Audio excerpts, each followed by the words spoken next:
The cantina on Nexus Prime was always dark, but tonight it felt darker than usual.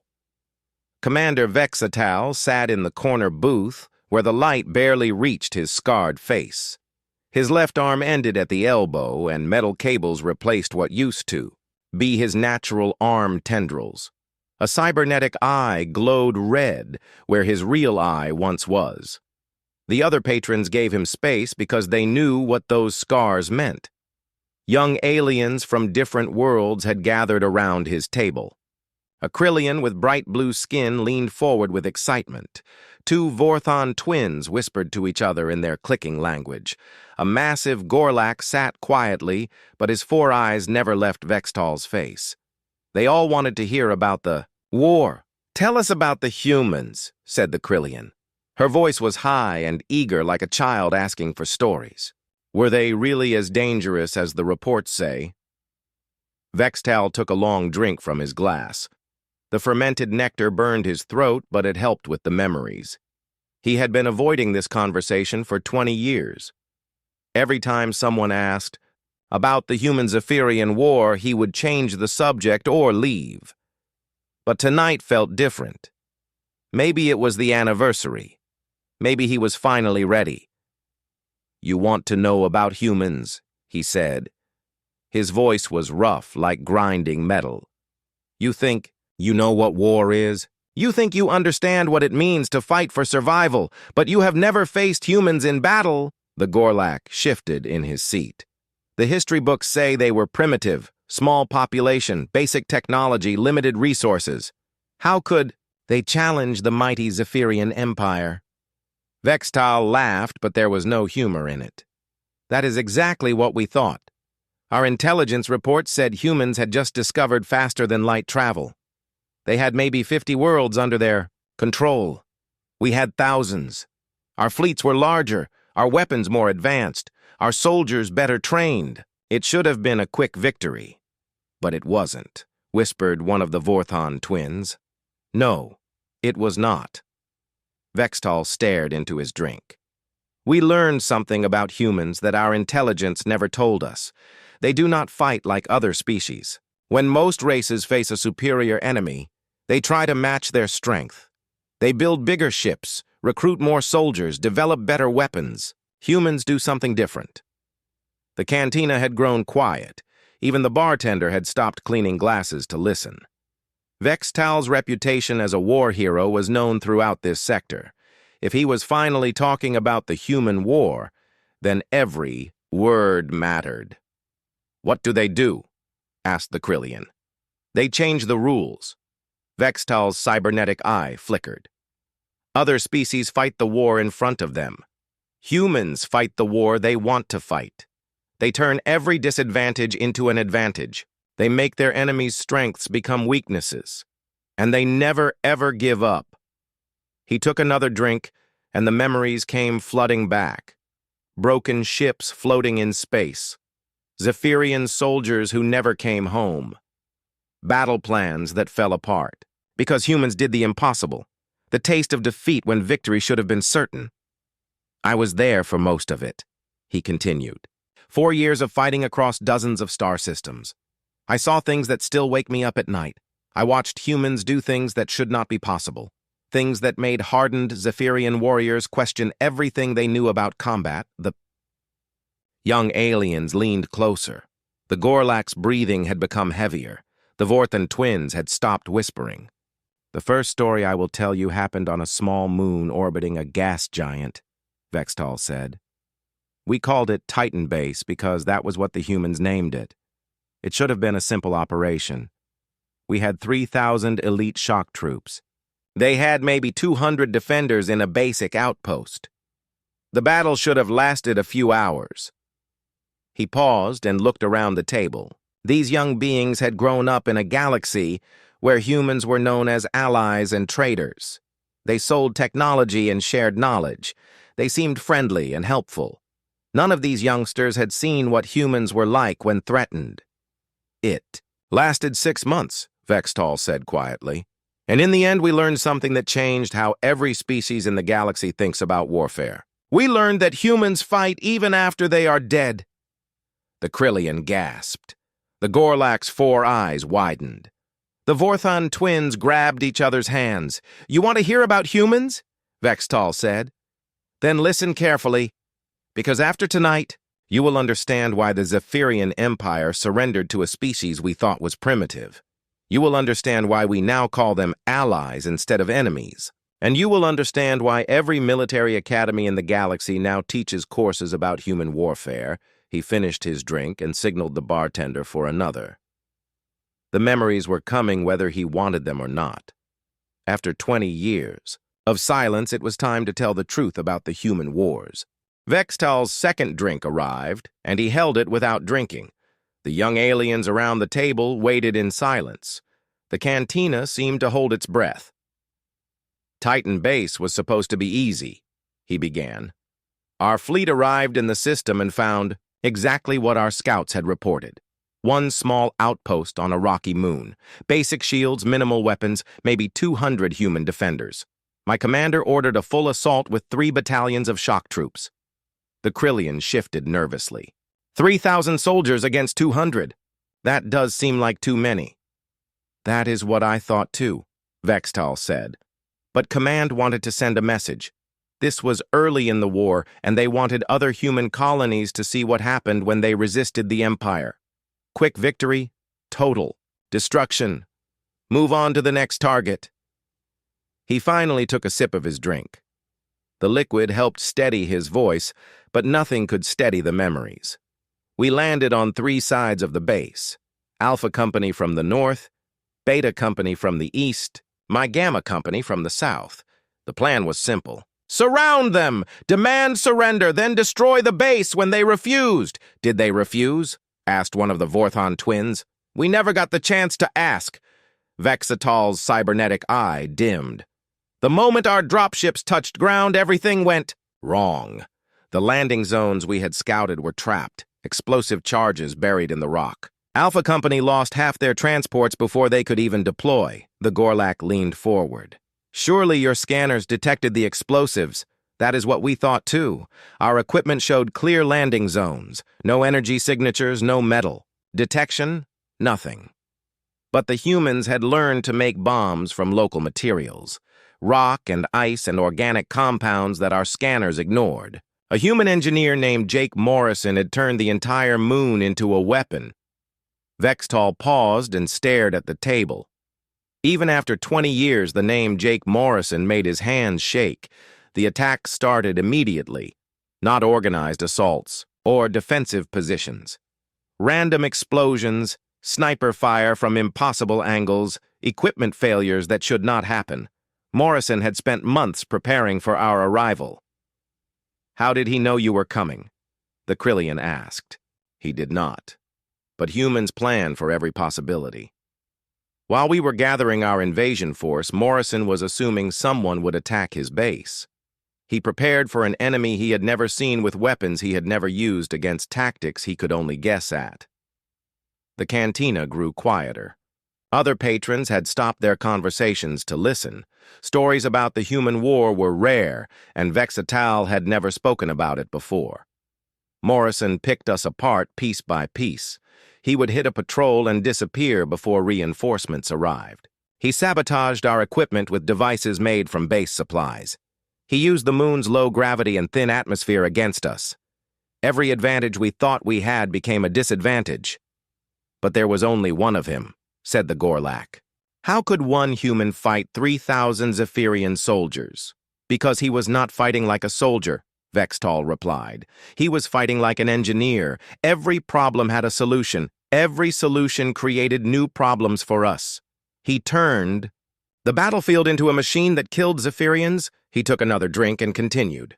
"Morrison used the base's communication system to talk to us.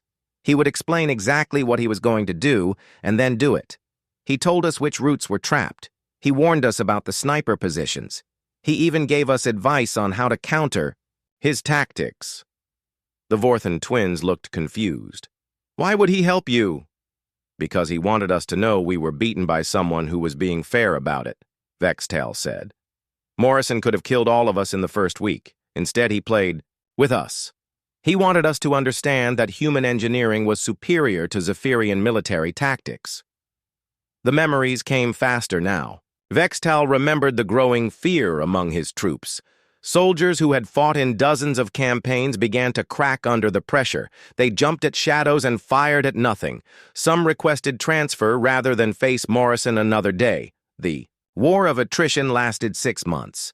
We lost men every day, but never saw Morrison himself. He was always one step ahead, always prepared for our next move. Command sent reinforcements, but Morrison had planned for that too. More troops just gave. Him more targets. How did it end? Whispered the Krillian. Vextal's cybernetic eye flickered and went dark for a moment. When it lit up again, his expression had changed.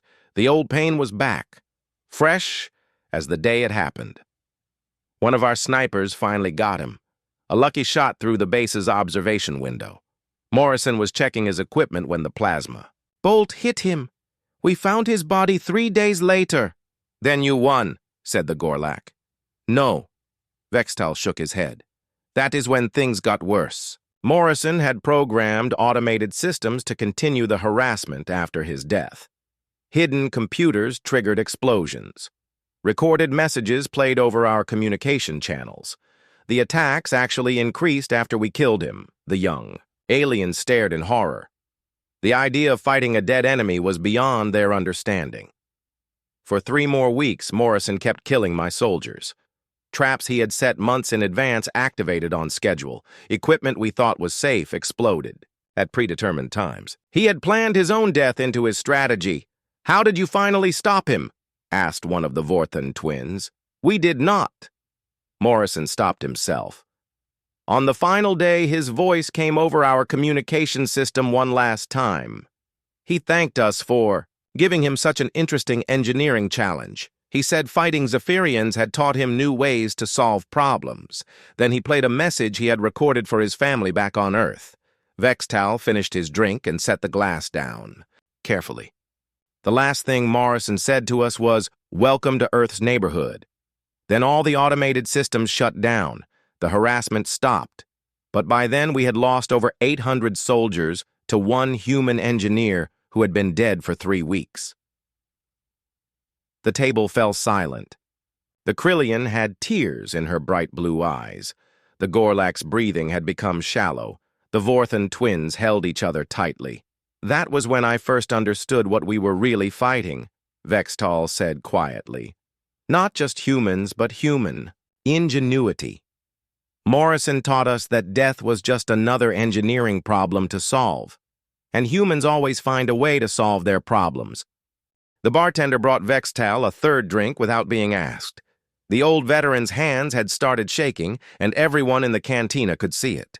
The young aliens around his table waited patiently while he composed himself. The second story happened at Proxima Station, he said finally. This was different from Titan Base. Proxima was a major trading hub with millions of civilians from dozens of species. When we captured it, we thought the human military forces had been completely eliminated. The Krillian wiped her eyes. But they had not been. No. Captain Lisa Hayes and 40 human Marines had been cut off from their main force during our initial assault. Standard military doctrine said they should surrender or attempt to reach friendly lines. Hayes chose a 3rd option. Vextal sipped his drink slowly. This memory was different from the Morrison story. There was something like admiration in his voice now. Hayes decided to liberate the station with 40 soldiers against a Zephyrian occupation force of 10,000. By any reasonable measure, this was impossible. But Hayes was not thinking like a reasonable person. How do you fight 10,000? With 40, asked the Gorlak. You do not fight them directly. Hayes understood something about warfare that most military academies do not teach. Numbers only matter if you fight the kind of battle your enemy expects. She fought a different kind of battle entirely. The Vorthan twins leaned closer. What kind of battle? A human battle, Vextal said. Hayes studied how we operated. She learned our patrol schedules, our communication protocols, our supply chains. Then she began to think like a Zephyrian commander. Once she understood how we thought, she started thinking beyond what we could imagine. He paused to gather his thoughts. The story of Lisa Hayes was complicated, and even 20 years later, he was not sure he understood all of it. Hayes began by recruiting civilians, not as soldiers but as information sources. She offered protection to alien families in exchange for intelligence about Zephyrian movements. Within a month, she had a network of informants throughout the station. The civilians helped humans against their occupiers, the Krillian asked. Hayes made them want to help. She did not threaten or coerce. She simply made life better for anyone who cooperated with her. Food, medical supplies, protection from aggressive Zephyrian patrols. She became more popular than our official administrators, Vextal. Remembered the reports from his intelligence officers. Strange rumors about a human woman who could solve any problem. Families who claimed they felt safer in human-controlled areas than in Zephyrian-controlled ones. It had not made sense at the time. Hayes turned 3 entire sections of the station into free zones, areas where civilians could trade, work, and live without harassment. My commanders thought this was impossible. How could 40 humans control territory that required thousands of Zephyrian troops to secure? How did she do it? Asked one of the Vorthan twins. By making the civilians into her army, not fighters, but supporters. Hayes gave people reasons to report criminal activity, to maintain public order, to protect their own neighborhoods. She created a government that worked better than our military occupation. The Gorlak shifted uncomfortably. This sounds like political manipulation. It was. But it was also brilliant military strategy. Hayes understood that controlling territory is not about having the most soldiers in an area. It is about having the most support from the people who live there. Vextal took another drink and continued. For 8 months, Hayes expanded her controlled territory while we tried to figure out how she was doing it. Every time we sent patrols to arrest her, she was somewhere else. Every time we tried to cut off her supplies, new sources appeared. She was always one step ahead. Did you ever see her? The Krillian asked. Once, during a patrol through the Merchant District, my squad encountered Hayes and 5 of her Marines at a supply checkpoint. She was standing in the middle of the street directing traffic like she owned the place. The memory was crystal clear. Hayes had been smaller than most humans, with short brown hair and calm green eyes. She wore a standard Marine uniform with no special markings. Nothing about her appearance suggested she was dangerous. My soldiers raised their weapons, but Hayes just smiled and waved. She called out, "Good afternoon, Commander Vextal," in perfect Zephyrian. Then she and her Marines walked away like they were taking a casual stroll. "Why did you not arrest her?" asked the Gorlak. "Because she was surrounded by 50 civilian witnesses, all of them aliens under our protection. If we had started a firefight in the middle of a crowded marketplace, the political consequences would have been severe." Hayes knew this. She planned the encounter to make us look like the aggressors. Vextal shook his head at the memory. That was when I realized Hayes was not just thinking like a Zephyrian commander. She was thinking better than a Zephyrian commander. She anticipated our responses and planned several moves ahead. The cantina had become completely quiet. Even the background music had stopped. Everyone was listening to the story of the human who outsmarted the Zephyrian Empire. The end came when Command ordered a full sweep of the station. Every section, every room, every hiding place. We were going to find Hayes and her Marines no matter what it took. 5,000 troops deployed simultaneously to corner 40 humans. That should have worked, said one of the Vorthan twins. It would have worked against any other enemy. But Hayes had been planning for exactly this scenario. She knew we would eventually try an overwhelming force operation. So she prepared a surprise for us. Vextal's cybernetic eye dimmed as he remembered the day his world changed forever. When our forces reached the areas Hayes controlled, we found them empty. No Marines, no weapons, no equipment, just detailed maps showing every defensive position, every supply cache, every secret passage in. The entire station. Hayes had left us a complete intelligence briefing about her own operations. The young aliens looked confused. Why would she give you information about her own forces? Because she wanted us to understand what we had missed. The maps showed us that Hayes could have destroyed our command center, our supply depot, and our communications array anytime she wanted. She had been choosing not to attack our vital systems. Vextal finished his drink and signaled for another. The hardest part of the story was coming. At the bottom of the intelligence packet was a personal message from Hayes to me. She thanked me for the educational experience. She said fighting Zephyrians had taught her new ways to think about leadership and strategy. Then she told me where to find her. Where was she? Whispered the Krillian. In our own command center. Hayes and her 40 Marines had infiltrated our most secure facility and taken it over while we were searching the civilian areas for them. When we returned, we found her sitting in my commander's chair, reading our tactical reports. The silence that followed was complete. The idea that humans could infiltrate and capture a Zephyrian military headquarters was beyond anything the young aliens could imagine. Hayes stood up when we entered and saluted in the proper Zephyrian style. She said, "Thank you for the training exercise, Commander. We surrender now that we have completed our mission." Then she handed me a data pad containing detailed analyses of every weakness in our station security. "What was her mission?" asked the Gorlak quietly. "To prove that 40 humans could take control of any Zephyrian installation if they wanted to. Hayes never intended to hold Proxima Station permanently. She just wanted to demonstrate what humans were capable of when they stopped thinking like everyone else." Vextal's fourth drink sat untouched on the table.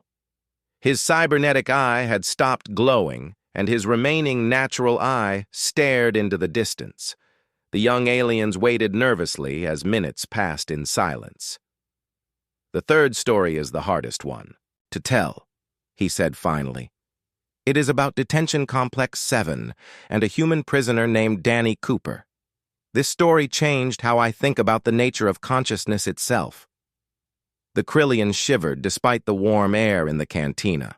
What happened to him? Cooper was captured during the Battle of Kepler Station. He was a sergeant in the human Marines, nothing special about his record. Standard infantry training, average performance evaluations, no particular skills that made him stand out. We thought he would be useful for intelligence gathering. Vextal picked up his drink but set it down without tasting it. Detention Complex 7 was our most advanced interrogation facility. It had been designed specifically for human prisoners using everything we had learned about their psychology. Neural probes, sensory manipulation, chemical conditioning. No human had ever resisted our methods for more than a few weeks. "How long did Cooper resist?" asked one of the Vorthon twins. 2 years. But that is not the remarkable part. The remarkable part is that we thought we had broken him completely. After 6 months, the Gorlak's 4 eyes widened. "You thought he was broken." Cooper appeared to be in a catatonic state. He would not speak unless directly questioned. He showed no emotional responses to any stimuli. He followed orders without hesitation or complaint. Our psychologists declared him a complete success. Vextal finally took a sip of his drink. The liquid tasted bitter, but it helped him continue. "We used Cooper as a test subject for new interrogation techniques. He was the perfect broken prisoner. Completely compliant, no resistance, no hope of escape. We brought other prisoners to see him as an example of what happened when humans defied the Empire. But he was not really broken," the Krillian said quietly. "No. Cooper had done something that our psychologists said was impossible. He had compartmentalized his mind into sections. The part of him that responded to our interrogations was real, but it was not his complete consciousness. The rest of him was hidden away, watching and planning." The cantina seemed to grow colder. Other patrons had moved to tables farther away, as if Vextal's story might be contagious. For 2 years, Cooper memorized everything: guard rotations, security, procedures, facility layouts, weaknesses in our systems. He learned to resist our neural probes by giving them access to prepared thoughts while keeping his real intentions hidden. "How is that possible?" asked the Gorlak. "Human brains are more complex than we understood." Cooper had taught himself to think on multiple levels simultaneously. Part of his mind dealt with survival and compliance, while another part planned his escape. He was essentially two different people sharing the same body. Vextal's hands began shaking again. The memory of Danny Cooper still terrified him after 20 years. Cooper also learned our language, our customs, our technology.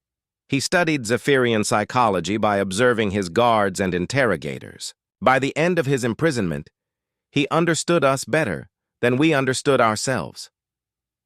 "When did you realize what he was doing?" asked one of the Vorthon twins. "The night he escaped. It started when Cooper asked to speak with the facility commander. This was unusual because he had not initiated conversation in over a year. But he seemed agitated, and our psychologists thought it might be a breakthrough." Vextal paused and stared at his drink. The next part of the story still seemed impossible, even though he had lived through it. Cooper told the commander that he had information about a planned human attack on the facility. He claimed other prisoners were planning a riot, and he wanted to prevent bloodshed. The commander was suspicious, but Cooper provided details that seemed accurate. "Was there really a planned attack?" the Krillian asked. "No." Cooper had invented the entire story, but he had made it so believable and detailed that the commander ordered a full security alert. Every guard in the facility was mobilized to prevent an attack that did not exist. The Gorlak leaned forward. "That left the facility undermanned." "Exactly. While our guards were searching for imaginary human saboteurs, Cooper was implementing his real escape plan. He had spent 2 years preparing for this single night." Vextal took another drink and his voice became quieter. "Cooper had hidden tools made from everyday items, a key carved from compressed food paste, lock picks created from uniform threads, electronic devices built from components he had secretly removed from his cell fixtures." "How did he hide these things?" asked one of the Vorthon twins. "Inside his own body. Cooper had learned to dislocate his joints to create hiding spaces. He had trained himself to swallow and regurgitate small objects. He turned himself into a living smuggling operation." The young aliens looked sick. The idea of deliberately injuring oneself to hide contraband was beyond their understanding. Cooper's escape freed every prisoner in the facility. Over 3,000 beings from dozens of species. He had memorized the location of every cell, every security system, every guard post. In 6 hours, he dismantled the most secure prison in the Zephyrian Empire. "How many guards were killed?" the Gorlak asked. "None." Cooper's plan was designed to avoid casualties. He disabled security systems, bypassed guards, and led prisoners to safety without violence. When we realized what was happening, the facility was already empty. Vextal's cybernetic eye flickered as he accessed the painful memories. But the escape was not the worst part. The worst part was what Cooper left behind. "What did he leave?" whispered the Krillian. "A complete intelligence report about Zephyrian interrogation techniques." Cooper had been recording everything with a device he built from prison components.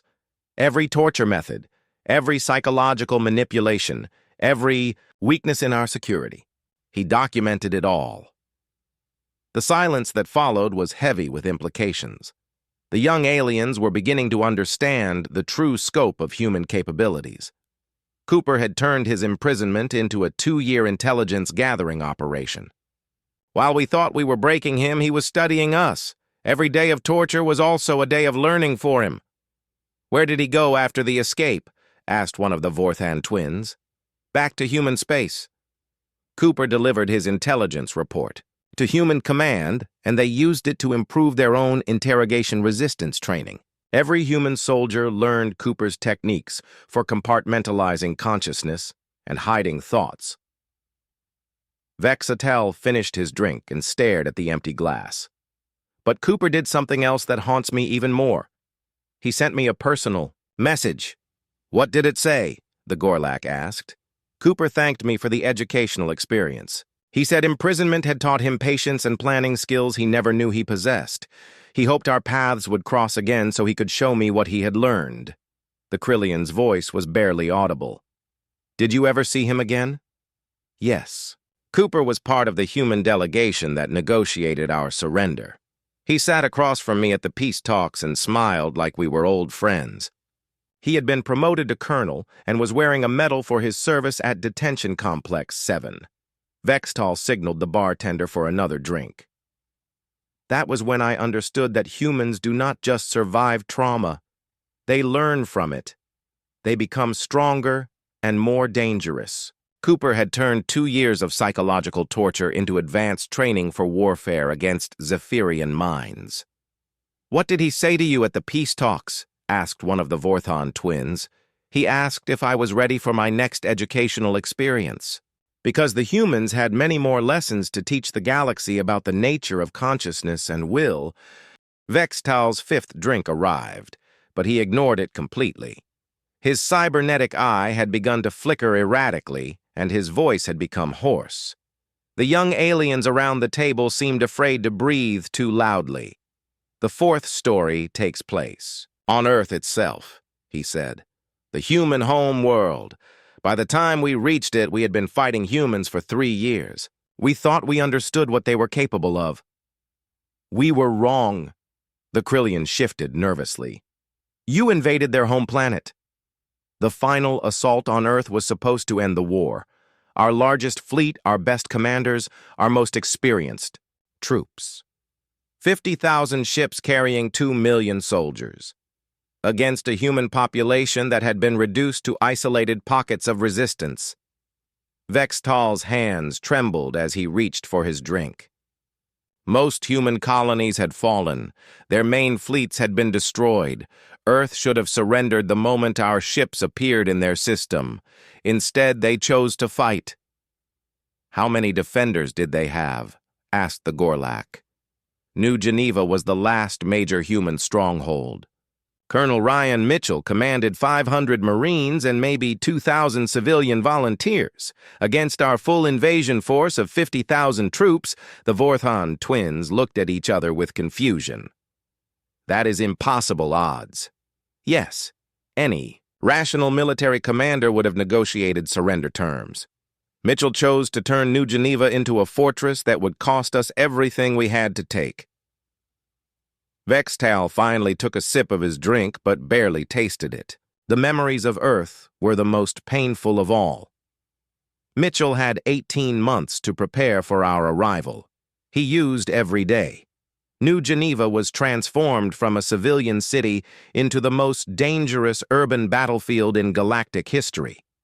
"What did he do to the city?" the Krillian asked. "Everything became a weapon. Every building was reinforced and converted into a bunker. Every street was channeled into killing zones with overlapping fields of fire. Every sewer tunnel and utility conduit became part of a defensive network that connected the entire city. The cantina had become completely silent. Even the background ventilation system seemed muted as everyone listened to Vextal's description of the siege. Mitchell recruited every civilian who was willing to fight. Teachers, engineers, doctors, children barely old enough to hold weapons. He trained them not as soldiers, but as specialized defenders who knew every inch of their own neighborhoods. Children, the Gorlak said quietly. Human children fought with the same determination as their parents. They carried messages through tunnels too small for adult soldiers. They operated equipment that required small hands and quick reflexes. They died protecting their homes with weapons they had learned to use in school. Vextal's cybernetic eye went completely dark for several seconds. When it lit up again, his expression had changed to something the young aliens had never seen before. The siege lasted 18 months. Every block required a separate battle. Every building had to be taken room by room. Mitchell's defenders would retreat through prepared positions, destroy infrastructure behind them, and regroup in new locations. Surely you had overwhelming firepower, said one of the Vorthon twins. We did, but Mitchell had prepared for that. 2. New Geneva was built with underground shelters that could survive orbital bombardment.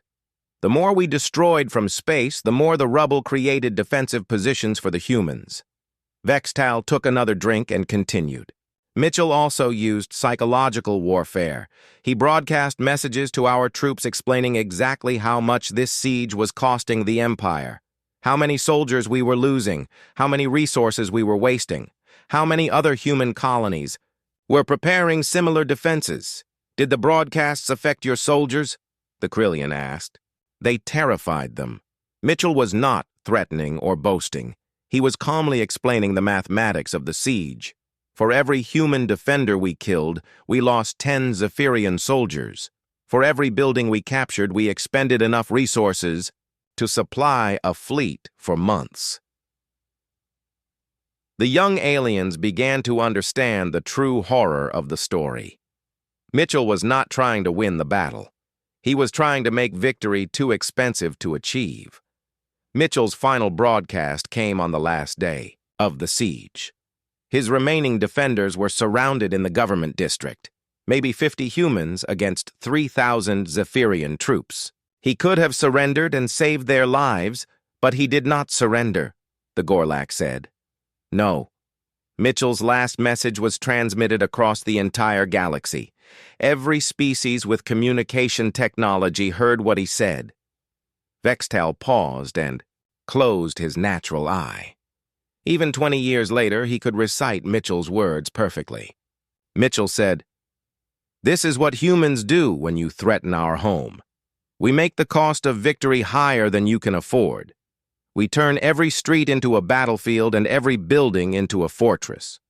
We fight until you realize that conquering us will destroy everything you hope to gain." The silence that followed was absolute. The young aliens stared at Vextal with expressions of horror and fascination. Then Mitchell explained his real strategy. The siege of New Geneva had never been about defending one city. It was about demonstrating to the galaxy what would happen if anyone tried to occupy human space. "What do you mean?" whispered the Krillian. While we were focused on New Geneva, other human colonies were preparing identical defenses. Every world we had captured would require a siege like this one. Every city would become another New Geneva. Mitchell had shown the Empire what the next 100 years of warfare would look like. Vextal's voice became barely audible. Mitchell's final words were, "You have won this battle, but you cannot afford to win this war. We have turned our entire species into a weapon that will destroy anyone who tries to wield it." "How did the siege end?" asked one of the Vorthon twins. Mitchell and his remaining defenders fought to the last. When our troops finally reached the government building, they found Mitchell's body in his command center. He had spent his final moments updating defensive plans for other human colonies.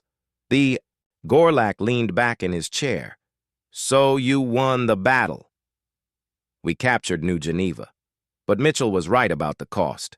We had lost 30,000 troops and most of our heavy equipment. Our fleet was damaged beyond repair, and we still had 50 other human worlds to conquer." Vextal finally looked up at the young aliens around his table. That night, our high command received casualty reports from the siege. Then they calculated how many resources it would take to capture the remaining human colonies using the same methods. "What did they decide?" the Krillian asked. That Mitchell had been right. We could not afford to win the war he was offering us. The mathematics were simple. Conquering humanity would cost more than the Empire possessed. Vextal raised his glass in a bitter toast. So we began to look for other options. Because a human colonel with 500 Marines had just taught the mighty Zephyrian Empire that victory and defeat are not always the same thing, Vextal pushed his untouched drink away and leaned back in his chair. The young aliens around the table had not spoken for several minutes. The weight of the previous stories hung heavy in the air. Outside the cantina, the space station continued its normal operations. But inside this small corner, the galaxy seemed to have stopped. The final story is not about a battle, Vexatal said quietly. It is about why the Zephyrian Empire surrendered to a species we had been defeating for 4 years. It is about Admiral Kate Robinson and the day she taught us to think in geological time. The Krillian's voice was barely a whisper. You were winning the war. By every traditional measure, yes. We controlled most human space. Their fleets were destroyed. Their colonies were occupied. Earth itself was under siege. But Admiral Robinson was preparing a lesson that would change how every species in the galaxy understands the concept of victory. Vextal's cybernetic eye flickered as he accessed memories he had tried to forget. Robinson appeared via hologram in our High Command Center on Zephyr Prime. She was not requesting a meeting or negotiating surrender terms. She was delivering an ultimatum. What kind of ultimatum? Asked the Gorlak.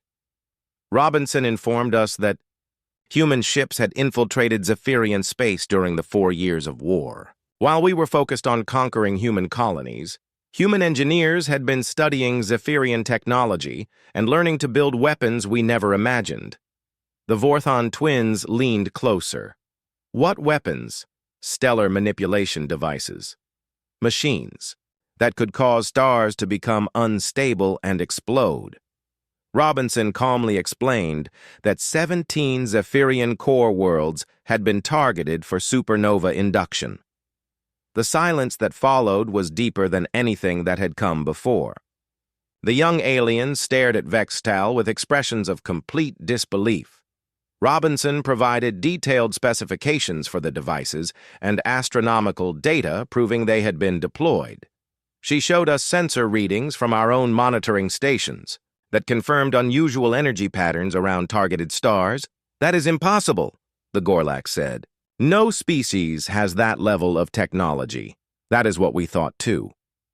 But Robinson explained that humans had not invented stellar manipulation. They had simply applied engineering principles to problems we thought were unsolvable. They turned stars into weapons the same way Jake Morrison had turned a moon into a weapon. Vextal picked up his drink and stared into it without drinking. Robinson gave us 72 hours to begin withdrawal from human space. If we refused, the targeted stars would be triggered simultaneously. 17 Zephyrian worlds with a combined population of 40 billion would be destroyed. Did you believe her? The Krillian asked. Our scientists said it was impossible. Our military leaders called it a bluff. But our intelligence analysts had been studying human behavior for 4 years. They unanimously agreed that humans never bluff about their capabilities. The cantina seemed to grow colder. Other patrons had quietly left during Vextal's stories until only a few remained in the shadows. Robinson was not finished with her ultimatum. She explained that the stellar manipulation devices were only the immediate threat. Humans had been preparing for a war that would last centuries if necessary. What do you mean? Asked one of the Vorthon twins. Robinson showed us evidence of human colonies in distant galaxies. Ships that had been launched decades before we ever made contact with their species. Humans had been planning for the possibility of total defeat since before they knew we existed. Vextal's hands began shaking again. She told us that even if we destroyed every human in known space, colonies in other galaxies would continue the war. They would spend hundreds of years developing new technologies and building new fleets. Then they would return to eliminate every Zephyrian in the universe. How could they plan so far ahead? The Gorlak asked. Because humans think differently about time than other species. Robinson explained that humans regularly make plans that will not come to fruition for generations. They build institutions that are designed to survive for thousands of years. They think in geological timescales. The young aliens struggled to understand the implications. Planning beyond one's own lifetime was difficult enough. Planning for centuries was almost incomprehensible. Robinson told us that humanity had prepared for every possible outcome of our war. Victory, defeat, mutual destruction, even scenarios we had never considered. No matter what happened, there would always be humans somewhere planning revenge against Zephyrians. What was her proposal? The Krillian asked. Alliance. Robinson offered to make the Zephyrian Empire into humanity's partner instead of their enemy. She promised to share human technology and knowledge in exchange for Zephyrian resources and expertise. Vextal finally took a sip of his drink. But the offer came with conditions. Any species that allied with humanity would have to accept human standards for warfare. No targeting of civilians, no torture of prisoners, no destruction of entire worlds for strategic advantage. Did your leaders accept? Asked one of the Vorthon twins. After 18 hours of debate, yes, but not because of Robinson's threats. The High Command realized that humans had already demonstrated they could think and plan beyond anything we understood. Fighting them was like fighting the future itself. The Gorlak shifted uncomfortably. So humanity won the war without winning battles. Robinson explained it differently. She said humans had not won the war. They had changed what winning meant. Traditional victory was conquest and domination. Human victory was ensuring that warfare became too costly and complex for anyone to attempt. Vextal's cybernetic eye dimmed as he reached the end of his story. Robinson's final words to our High Command were, "The galaxy is large enough for all of us to thrive, but it is too small for any of us to survive making enemies of the others." Is that why Zephyrians and humans are allies now? The Krillian asked. Partly, but mostly because we learned what humans are truly capable of when they stop thinking like everyone else. They do not just adapt to changing circumstances. They change the circumstances to suit their needs. Vextal stood up slowly and placed payment for his drinks on the table. The young aliens watched him prepare to leave. "I have one final thing to tell you," he said. "This conversation has been recorded, not by me, but by station security systems that monitor all public areas. Tomorrow the recording will be transmitted to human space as part of our intelligence sharing agreement." The Vorthon twins looked alarmed.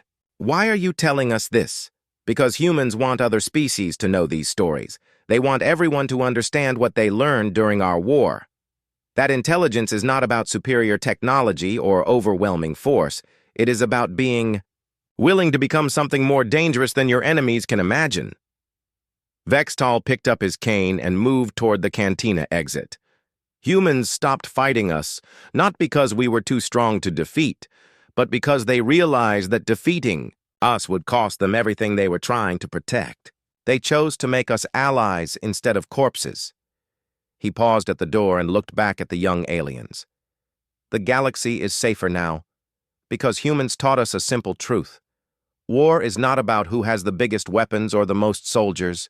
It is about who is willing to think furthest into the future and plan for consequences that have not happened yet. "What should we learn from these stories?" the Krillian called out. Vextal's cybernetic eye glowed one final time. That humans fight wars not just to win them, but to make sure they never have to fight them again. And that the most dangerous enemy is one who turns every defeat into education for the next victory. The cantina door closed behind him, leaving the young aliens alone with their thoughts and the terrible understanding that the galaxy they lived in had been shaped by a species that fought with their minds as much as their weapons. Outside, the stars continued their ancient dance, but now they seemed different somehow, more fragile, more precious, because somewhere among them, humans were watching and planning and ensuring that peace remained more profitable than war.